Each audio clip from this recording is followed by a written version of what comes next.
Good morning. Thank you all so much for being patient with us. Wanted to provide updates on two incidents. One, a pursuit last night that ended unfortunately in a custodial death.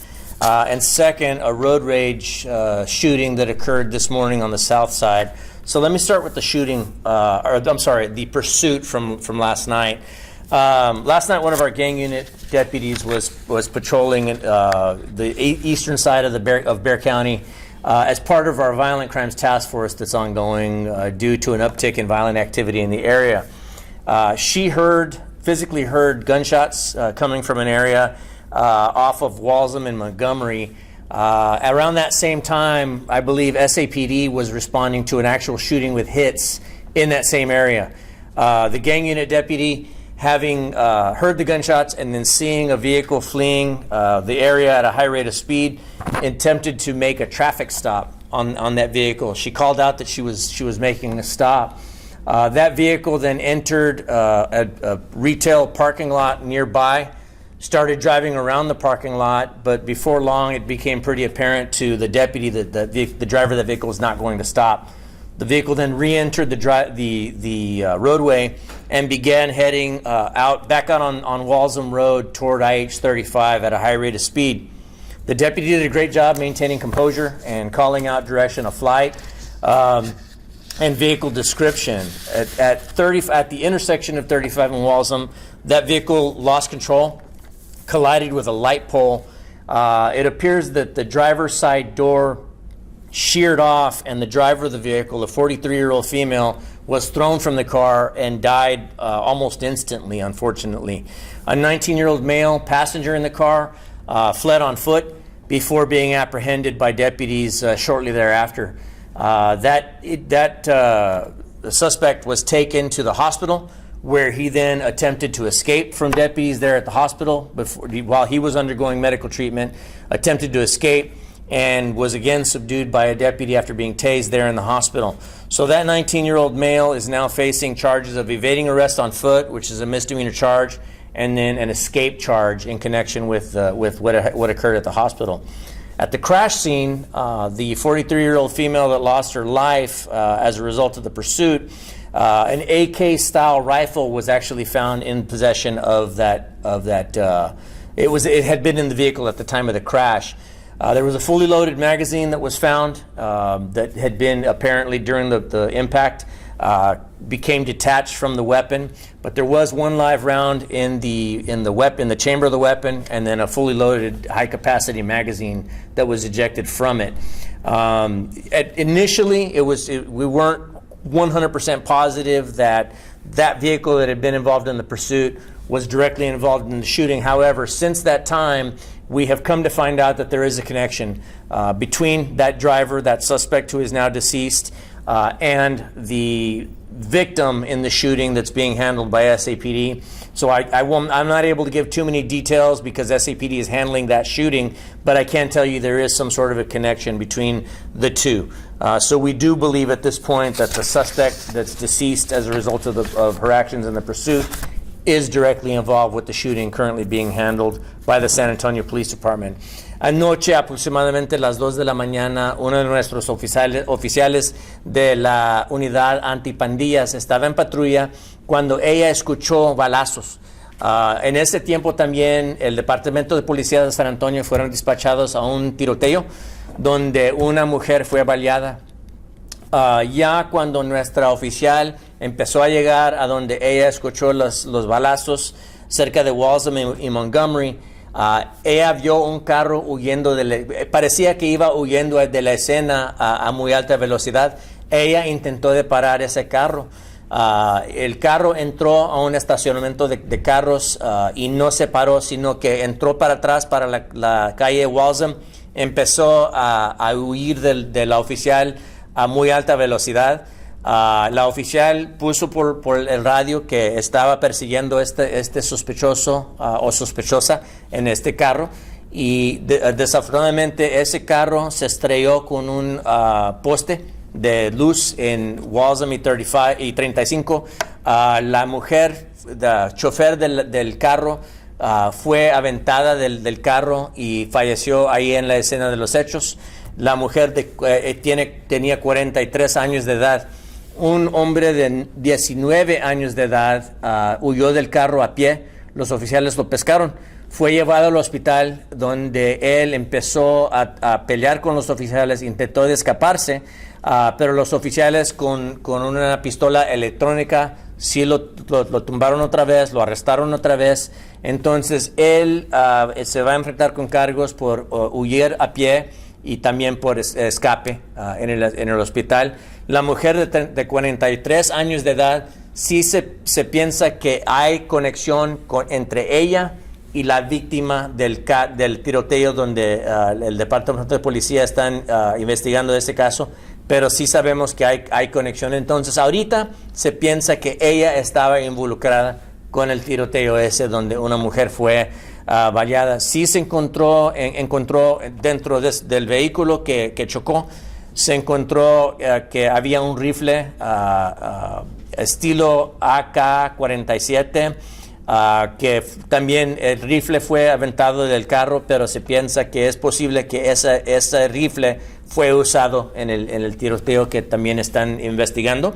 Ahorita tenemos 3 oficiales que están fuera del trabajo. Ahorita nosotros estamos siguiendo el proceso. Cuando tenemos una muerte bajo custodia, los oficiales están separados del trabajo, pero van a regresar en unos cuantos días a un trabajo administrativo mientras que nosotros manejamos la investigación. La oficial primaria que estaba involucrada es una veterana de 10 años en la agencia. Otro oficial de 2 años que estaba involucrado, él era el vehículo segundo. Y otro tercer oficial que ahorita no tengo los años de servicio de él, pero se los podemos dar. One thing I neglected to give you guys earlier in English, I gave to them, is that we have 3 deputies now that are on administrative leave, in keeping with the way we typically handle custodial deaths and officer-involved shootings. Although this was not an officer-involved shooting, it's being handled along the same lines. And so in keeping with that process, they're on administrative leave. At a certain point, they'll be brought back to administrative duty, pending the outcome of the case. But at present, from what I saw, it appears that all processes and policies were complied with. But unfortunately, the suspect's actions are what led to her death and what brings us here today. Are there any questions for me? Does the arrested suspect have a criminal history and name? The 19-year-old? He does not have a criminal history. So at this point, I don't believe he's been magistrated yet, so I can't give you his name. But I do believe that there is blood relation between he and the deceased driver. She's 43. She has a slight criminal history. I believe she was arrested some years back, but it was dismissed. The case was dismissed. But other than that, I don't believe she's got a long criminal history at all. The driver or the person shot? The driver. The person shot, I don't know much about that person. I know that SAPD is investigating that. Did SAPD say that the 19-year-old is a shooting suspect, and could I get clarification on the driver and the So I wouldn't be able to tell you which of those is considered a suspect in SAPD's case. All I can tell you is that they're suspects in the fleeing from custody, evading arrest is what we have them on. But as far as what they may be suspected of on the other end, that's going to be up to SAPD to determine. Entonces, la muchacha de 43 años la tiraron del carro. Ella fue aventada del carro, era la chofer. La puerta de ella se arrancó del carro cuando se estrelló con el poste, fue aventada del carro. No sabemos si tenía cinturón puesto, pero fue aventada del carro y desafortunadamente ella falleció ahí en la escena. Ella era la que manejaba. Ella era la chofer. Y el de 19 años es el que resistió primero. Sí, era el pasajero de él. Él era el pasajero de enfrente, pero ya cuando el carro paró, él se salió del carro y intentó de huir a pie, pero los oficiales lo pescaron bien pronto. ¿Está recuperándose en el hospital? Ahorita no sé si él todavía está en el hospital o si ya lo trajeron para atrás, para acá, pero ahorita no puedo dar el nombre de él porque no he visto el juez todavía. Entonces ya después de ser magistrado con el juez, ya después podemos dar el nombre de él. Pero pensamos ahorita que ellos dos están relacionados, son parientes. Yo pienso que el pasajero y la chofer son parientes. y están relacionados con el tiroteo. Ellos tienen algo que ver nosotros ahorita pensamos que ellos tenían algo que ver con el tiroteo donde la mujer fue baleada, pero el departamento de policía, ellos se tienen que encargar poder averiguar qué parte ellos tuvieron en ese tiroteo. If the 43-year-old had a criminal history, do you know why she was out of jail? Well, the case was dismissed. I think it was from a couple of years ago, and I believe it was dismissed. And I don't recall what charge it was. I believe it was a burglary, but I'm not 100% positive on that. But that case was dismissed at that time in 2020. Are you able to release her name at this time? At this point, no, because I don't believe that she's been positively ID'd by the medical examiner. We believe we know who she is, but since I don't know, status on next of kin or if the ME is positively identified, I can't give that information yet. Any other questions on the pursuit? And you're going to talk about one other case? I'm going to talk about one other case, yes. This morning about 9 a.m., our deputies received a call for a shooting in South Bexar County near Southside High School. Now, let me start by saying the school had nothing to do with the shooting. There was no involvement with the school. The school did go under temporary lockdown. I believe there was activities going on there. So they did a great job of shutting it down, but my understanding is that there was never a threat to the school. It was just because of the police action in close proximity to the school that prompted them to put it on lockdown. But what it appears that this morning, two vehicles were southbound on Roosevelt Avenue, and for some reason there was some sort of a traffic altercation. They started chasing each other. During that pursuit, who were considering the suspect in this case, a person in a black Chevrolet SUV is all we have at this point, brandished a weapon toward the other vehicle. The black SUV that was continuing to chase the victim, who we consider to be the victim in this case, they were chasing the black SUV was chasing the victim vehicle southbound on Roosevelt. At a certain point, that victim vehicle struck a third vehicle, who, not knowing what was going on, just realized that he'd been sideswiped. Then also began engaging in the pursuit. So now we have three vehicles heading south on Roosevelt, chasing each other for various reasons. At a certain point, the three vehicles came to a stop. The third vehicle that was struck confronted the person that sideswiped him, and then I guess they started talking about what had occurred with what led to the pursuit and the crash. When the suspect, the black SUV, approached both, physically shot the victim of the shooting. So in other words, the second vehicle that had been originally involved was shot. He suffered a non-life-threatening wound. My understanding is it's soft tissue damage. That suspect then re-entered his vehicle and fled the scene. So at this point, we're in the process of trying to get a better description of that vehicle to put it out for you all. We're canvassing for video, canvassing for pictures, anything we might find. So hopefully you all will be able to help us get that information out and bring this person to justice. At this point, we're still trying to develop information on what was the original thing that set this off. But again, that victim who's got that information is currently at the hospital suffering from a non-life-threatening gunshot wound. So I have no doubt we'll sort through it, but as we do, we'll get you more information. Esta mañana, aproximadamente las 9 de la mañana, nuestros oficiales fueron despachados a un reporte de una persona herida con un balazo. Se aparenta que la víctima, un hombre en sus 30s, iba persiguiendo con otro carro. Ellos tuvieron algo pasó entre ellos en el tráfico. El sospechoso, un hombre en un carro negro SUV marca Chevrolet, empezó a perseguir la víctima. Ya cuando los dos vehículos iban al sur en Roosevelt a muy alta velocidad, la víctima se estrelló con otro carro, se topó con otro carro. Entonces ese carro también empezó a perseguir a los otros dos.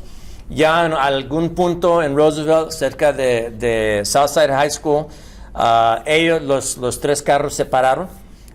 El tercer chofer empezó a alegar con la persona que le pegó, o sea, la víctima.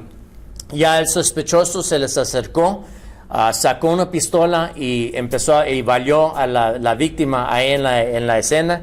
La víctima esa sufrió cuando menos una herida que no es muy grave la herida, afortunadamente. El sospechoso ya en ese momento huyó de la escena de los hechos en su carro. Ahorita no tenemos mucha información tocante al sospechoso o el vehículo, pero nosotros ahorita estamos intentando sacar más información para dárselas a ustedes con las esperanzas que ustedes nos ayuden en identificar y arrestar el sospechoso. Any questions for me? La edad de la víctima. Está en sus 30, el hombre. Do you have a license plate number on the black SUV? We don't at this time. We're hoping to get that information right now. I've got a team of investigators out canvassing that area. But that area there is somewhat rural. So in other words, it's not like we've got 10 businesses all together that might have cameras. So it's taking some work for us to get out and canvass the area. But I've got faith that we'll find some sort of video or photographs to share with y'all soon. Do you have any male, female, white, Hispanic? It's a Hispanic male in a dark-colored Chevrolet SUV at this point is all we have. So for the weapon, do we know which side? I don't have much information on a weapon. I believe it was a handgun. Age range or anything like that? No, at this point I don't have anything. ¿Se puede considerar ir al volante un road rage? ¿Mande? Una ir al volante se le puede considerar, es un road rage. Es un road rage. Es un incidente de road rage, sí. If nobody else has any questions, I have one more on Sure. the last. Sure. Can you tell me exactly what led to the officers being placed on administrative leave? Just like specify that since it wasn't an officer involved shooting. Oh, the fact that they were primary, secondary, and tertiary involved in an incident that resulted in a death of the suspect. It is considered a custodial death, and although at this point we don't believe that the deputies did anything wrong or bore any responsibility for it, in keeping with our policies and procedures regarding officer-involved shootings and any custodial deaths, we will place the deputies out on administrative leave for some time. When they're able to return back to work, we put them on administrative duty, desk duty in other words, while the case is ongoing. And it looks like that incident happened kind of near a neighborhood, like an active neighborhood. Were there any stray bullets found in any other homes or anything like that? That you probably SAPD would be the ones to be able to talk about that. I don't have much information. I don't know anything about the victim in their case, but as far as any stray bullets, I don't know. So, en parte del protocolo, cuando sucede una muerte, es darle baja administrativa a los oficiales que estaban. Sí, Parte de eso. cuando tenemos un caso cuando un oficial le tira a una persona o tenemos una muerte bajo custodia, nosotros tenemos la póliza donde separamos los oficiales del trabajo administrativamente, los ponemos fuera del trabajo por un tiempo, ya cuando ellos estén, nosotros tenemos que asegurar que están buenos de su salud mental, obviamente pasando por un incidente así, tan críticamente, nosotros ya cuando ellos estén listos para regresar al trabajo, los ponemos en trabajo administrativo por un tiempo, mientras que trabaje la investigación. Ya cuando estamos satisfechos nosotros que todo estuvo hecho bien, ya los ponemos para atrás para el trabajo. Porque ellos, y discúlpeme la pregunta, ellos no dispararon, ¿no? No dispararon. Nosotros ahorita pensamos que todas las pólizas fueron seguidas, que ellos hicieron todo bien. Desafortunadamente las acciones de esta sospechosa llegó a la muerte de ella. Entonces, aunque ahorita no pensamos que los oficiales hicieron algo mal, con nuestra póliza todavía hacemos esto. Entonces, en este caso, la póliza debido a la muerte es por eso. Sí, porque tuvimos una sospechosa que falleció a causa de sus acciones de ella, todavía tenemos que seguir la póliza. A continuous conversation has been happening with the recent situation involving the deceased Brandon Poulos, who shot the 7 SAPD officers. Can you speak on why Poulos was not in jail at the time of the incident? So I don't know very many specifics on his case, but my understanding is that he bonded out, and just like anybody else is due, he was able to bond out and got out on his charges. My understanding is that it was misdemeanor charges that he was there on. I don't know what the bond was, but everybody's entitled to a bond on any given case, and I believe that's what occurred here. There were several charges and active warrants out, so if you could just speak to that at all, just about safety for the community. Well, I certainly don't. I don't have very many specifics on the case, and being that it's an SAPD case, I can't talk too much with regard to specifics. But what I can tell you is that, anytime anybody's booked into the Bexar County Jail, do I always agree with somebody being able to get out? Well, no, but that's not for the sheriff's office to say. If they get a bond, a judge decides what that bond is, and if they're able to make that bond, then they're out when they, once their family posts the bond and they're able to get out. Whether we agree with it or not, that's the justice system that we work within. And can you just speak to safety in general? I mean, the 43-year-old woman in this case had a criminal history. Just should the community feel safe? Well, I mean, look, I think that at any given time, we're driving around in traffic, we're doing, going around our daily business. Just know that at any given time, you're around people that have a criminal history. You're around people that are out on bond for various charges. Ultimately, I don't know much about the suspect in this case, in the road rage shooting. But, I bet money that when we find him, if and when we find him, he's probably going to have a criminal history of some sort. Just know that there are people out there that have very little regard for human life. They're not like you or I that care about human life. So if you find yourself in a road rage type situation, it's better to just turn the other cheek and go the other way. This business of exchanging hand gestures or even raising your arms in frustration at somebody could be construed as threatening in nature, and it may be just what provokes somebody to take violent action on you. So just know that at any given time, there's people like that out there. Not to mention, there's a lot of people that are armed out there, legally and illegally, and it's just best to go the other way, avoid the confrontation, and not end up in a situation like what we have today. And can we expect names or anything like that today? Any other details? That's the hope. Are you talking about, which case are you talking about on? All of them. Okay, all of them. Well, with regard to the custodial death, we're waiting on the medical examiner to make positive identification on that person. Although we believe we know who she is, the ME's got to tell us. Once we get that, and once her next of kin is notified, absolutely we'll release her name. The young man, the 19-year-old, once he is magistrated, absolutely we'll release his name. The victim in the case of the shooting, I don't know that. Let me back up. The victim of SAPD's shooting, SAPD will have to give that name. That we're not going to be at liberty to discuss that one. On the road rage shooting, we'll give you whatever information we can. Again, I don't know that we'll be able to catch this person without you all helping us get the information out there. So you can bet as soon as we get license plate, vehicle description, photos or video, if we can find it, we will absolutely send that to your desks. What about the drawing? I'm sorry. Composite. I don't. If whatever it takes that we can get, I'd rather have an actual photograph of this guy doing what it is that he did. So it'd be great if somebody stopped and took a cell phone video or something. Please call us. The number to call is 210-335-6000. But sure, if it comes to the point where we have to do some sort of a composite sketch, we'll do that if we need to. In the road rage incident, just for clarity, the driver of the second vehicle, not the SUV, was the only person who was shot or injured? Yes, the second vehicle was the victim. Okay, and nobody else injured in that case, as far as we know? No, my understanding is that the collision did not result in any injuries. I'll double check that to make sure, but the collision didn't result in any injuries that I know of, and the shooting occurred after the vehicles came to a stop.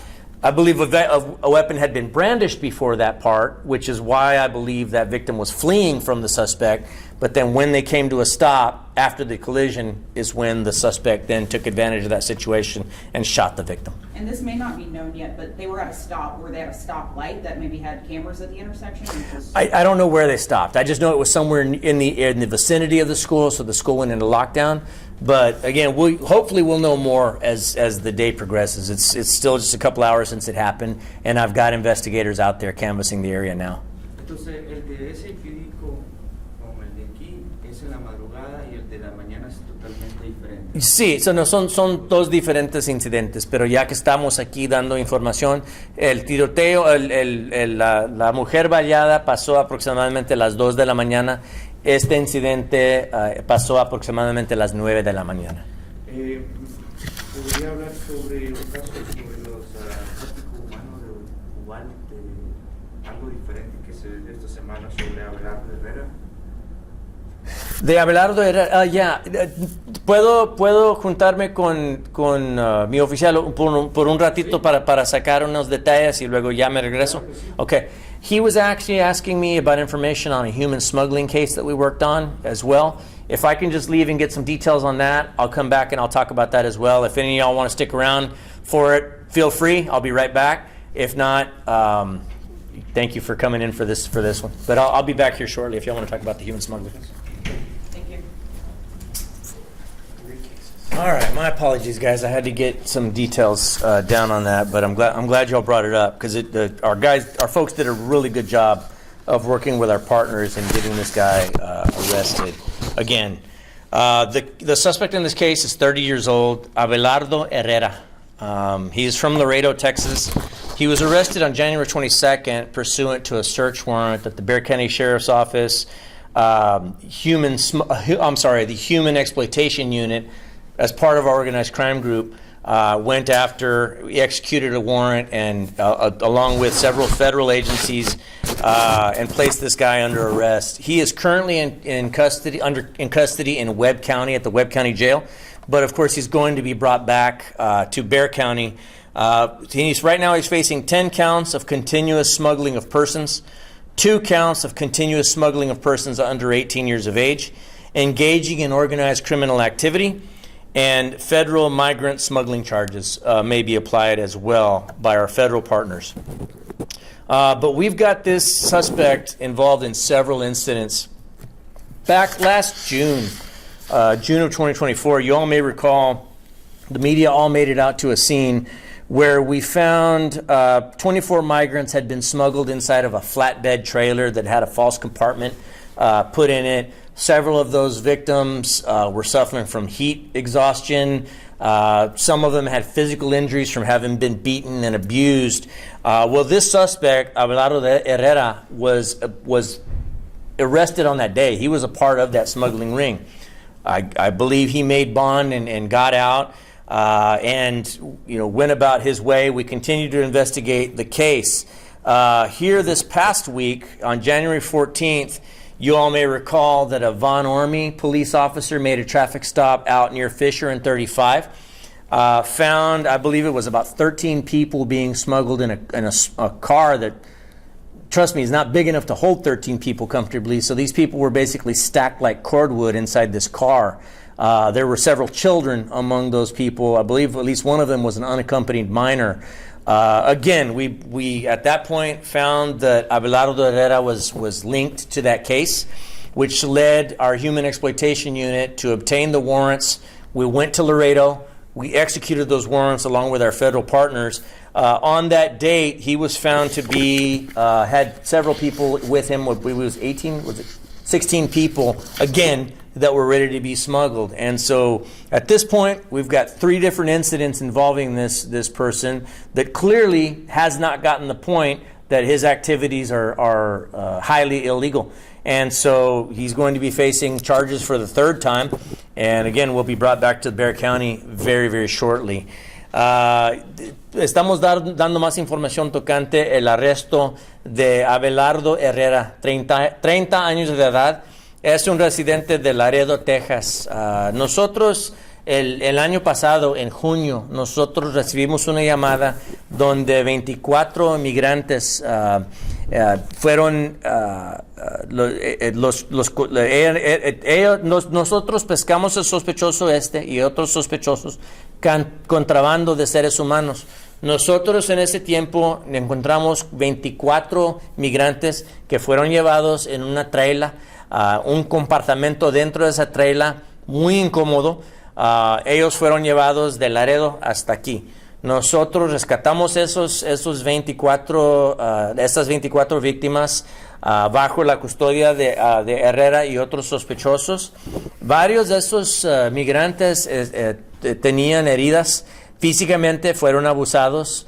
También estaban sufriendo efectos del calor. Se pueden acordar que en ese tiempo hacía mucho calor aquí en San Antonio, entonces muchos de ellos estaban sufriendo condiciones físicas de eso, de estar en el calor. En ese tiempo arrestamos a Herrera. Él se salió con fianza. Ya en enero, un oficial de Van Ormy paró un carro en tráfico en Fisher y 35. Se encontró con aproximadamente 13 personas dentro de un carro chiquillo. Las personas estaban, los iban contrabando en este carro chico. Había varios niños en el carro ese con los adultos. También nosotros encontramos que Abelardo Herrera estaba involucrado con ese caso también. Entonces ya nuestra unidad de antipandillas sacaron orden de cateo. Nosotros fuimos para Laredo acompañados con nuestros socios federales. Arrestamos a Abelardo Herrera. Ahorita él está en el condado de Webb, en la cárcel de ellos, pero lo vamos a traer para acá. En ese día fue encontrado con 16 víctimas de contrabando de seres humanos. Entonces ahorita tenemos más que 50 víctimas que este sospechoso como coyote iba pasando a estas personas en condiciones peligrosas, y él se va a enfrentar con otros adicionales cargos ya cuando llegue para acá, para atrás al condado de Béjar. Me acuerdo que estaba en una casa muy abandonada, ¿verdad? Que no había aire, estaba todo feo.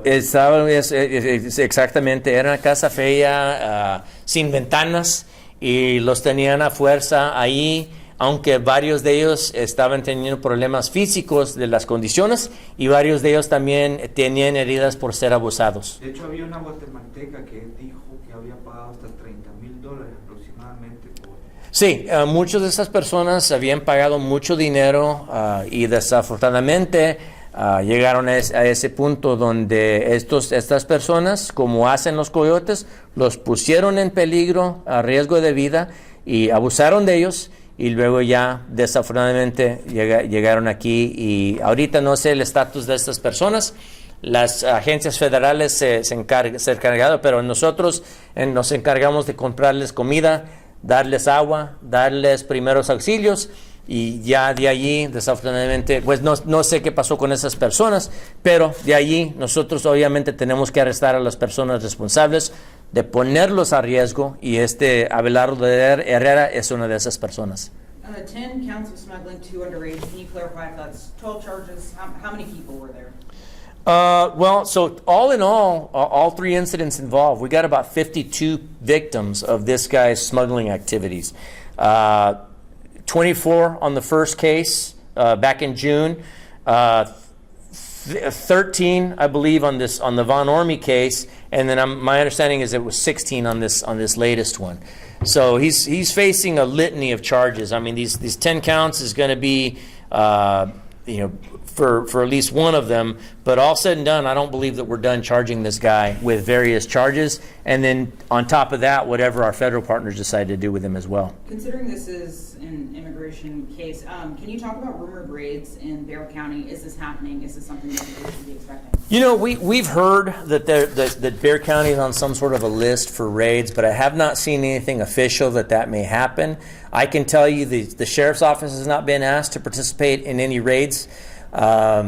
So, obviously we're going to cooperate with the law, but we also still have to bear in mind that racial profiling is still illegal, right? We can't this is not, no matter who the president is, we don't just have carte blanche to go tell first responders, go forth and go find people of color and place them under arrest. We still have to be cognizant of people's civil rights, and racial profiling is still illegal. Not to mention, as local authorities, we still have somewhat limited authorities as far as detaining somebody based solely upon immigration status, and so we've got our work cut out ahead of us. But again, at present, we have not been asked to participate in any sort of raids. Did ICE have anything to do with this? I believe ICE may have assisted with at least some of the cases, but it was our case, and any federal agencies came along to assist us, thankfully. So can you verify or deny these claims about raids on Zarzamora, Marbach, Windcrest? Like, there's lots of lists. So I'm seeing that on Facebook just like everybody else is, but I have not heard or seen anything official. And again, we have not been asked to play any part in any sort of raids like that. So I don't know if that's actually occurring or if it's just kind of urban myth on social media. What I can tell you is the Sheriff's Office, we're going to obey the law, but we've also got to respect people's rights. ¿Puede decir lo anterior en español? Sí, yo también como el público he visto estos rumores, estas historias en las redes sociales que redadas están pasando, pero no he visto nada oficialmente. También mi agencia no hemos visto, a nosotros no nos han pedido ayuda con redadas. Nosotros tenemos, obviamente, como oficiales de la ley, tenemos que seguir la ley, pero también nosotros tenemos que saber qué son nuestras autoridades. Como autoridades locales, tenemos autoridades limitadas con lo que podemos hacer con la inmigración. Entonces, tenemos que recordarles a nuestros oficiales. También nosotros como oficiales nos podemos meter en problemas si hacemos algo mal. Entonces uno tiene que pasar este tiempo educando a nuestros oficiales en qué son nuestras autoridades y qué no son. Could I please ask you to repeat the block number of the Roosevelt Road raid? I just know that it was near 410 and it ended up near Southside High School at some point, but I don't know the exact block number. We'll have to get that to you shortly. Are schools, churches, and hospitals safe in Bexar County from ICE raids or no? Well, you'd have to ask the federal government. As far as we're concerned, we're just out enforcing the laws. Violent crime is our number one concern right now. Clearly, I'm here talking about, this morning at least, I was giving you briefings on 2 violent crimes. That's our number one concern. I am not concerned with going into churches or going into schools. People should be free to worship or get an education. If they're legal enough to get into the school system, let them go to school in peace. If they're worshiping God or whatever religion they subscribe to, I think they should be free to do that as well. So I can tell you, I have no interest in going into jails or schools and churches to pursue people. Now, if a violent crime takes us to a church or a school, that's something different, right? But as far as going in and disrupting somebody's right to worship or get an education, I don't really have an interest in doing that. ¿Puede decirlo en español? Sí, ahorita tienen que preguntarles a las autoridades federales qué son los intentos de ellos con las escuelas y las iglesias. A nosotros ahorita no tenemos interés en eso. Nuestra prioridad son los delitos violentos. Obviamente, si un delito violento nos lleva a una escuela o una iglesia, obviamente tenemos que entrar. Pero ahorita nosotros nos estamos concentrando en otras cosas. Yo no tengo interés en ir y molestar a las personas que están dentro de las escuelas y las iglesias. Obviamente nosotros tenemos que seguir nuestra ley, pero no tenemos interés en eso. And just to clarify, you all, BCSO has not had any sort of meeting with the federal government, with Immigration, Customs, and Enforcement, or anything like that so far, and will you in the future? We have not been asked to participate. We have not been asked to attend any meetings. The only things that we are doing is continuing to investigate folks like this suspect that I'm briefing you all on today. That's something that's been going on since last year. So, for us, we're continuing to do things the way we've always done them. We're not seeing any major changes. We haven't been asked to attend any extra meetings. We have not been asked to participate in any raids. So no. And this June 2024 case that he was involved in, are there any other people that you suspect from the June 2024 case that are in and around the Bexar County area that you guys are still looking for? Well, we've got several people that were arrested that day. This guy just keeps resurfacing. But as far as the other ones go, I don't have any reason to believe that there's any ongoing threat to the community or anything like that. I mean, I can tell you this guy here has links to the cartels. Typically, by my own policy, I don't name cartels or gangs. I don't want to give them any more advertisement or notoriety. But I can tell you this guy here has links to the cartels. And again, I have every reason to believe that other suspects in this case have links to cartels. While we wish that it was not the case and these people were not operating within Texas or Bexar County, it is a fact that they've been operating here for decades now. With that being said, we also can't lose sight of the fact that we got plenty of homegrown gang members that need to be taken, brought to justice as well. So, yes, there's more people out there, people that we know about, and people that we don't, unfortunately. And that leads me to my next question. Is TDA still a problem in Bexar County? TDA is still operating within Bexar County. Are they somebody that we run into every day, all day long? Well, no. It's we're much more likely to run into some of our domestic gang members here locally, but absolutely TDA and any other drug trafficking organization, human trafficking organization, they're always a cause for concern. So, Abelardo Herrera tiene vínculos con el cartel. ¿Sí? Él sí está involucrado con los carteles. Yo por mi póliza nunca doy los nombres de las pandillas o los carteles por no darles más ánimo a ellos, pero sí se sabe que este sospechoso está involucrado con los carteles y los otros que también estuvieron involucrados en estos casos también están involucrados con los carteles. ¿Y el Tren de Aragua todavía? Tren de Aragua todavía nosotros nos estamos concentrando en eso, tanto como las pandillas americanas que nosotros tenemos a diario. Nos estamos fijando en todos, nos estamos trabajando en todos. All right, thank you. Thank you guys. Thank you. Stay safe.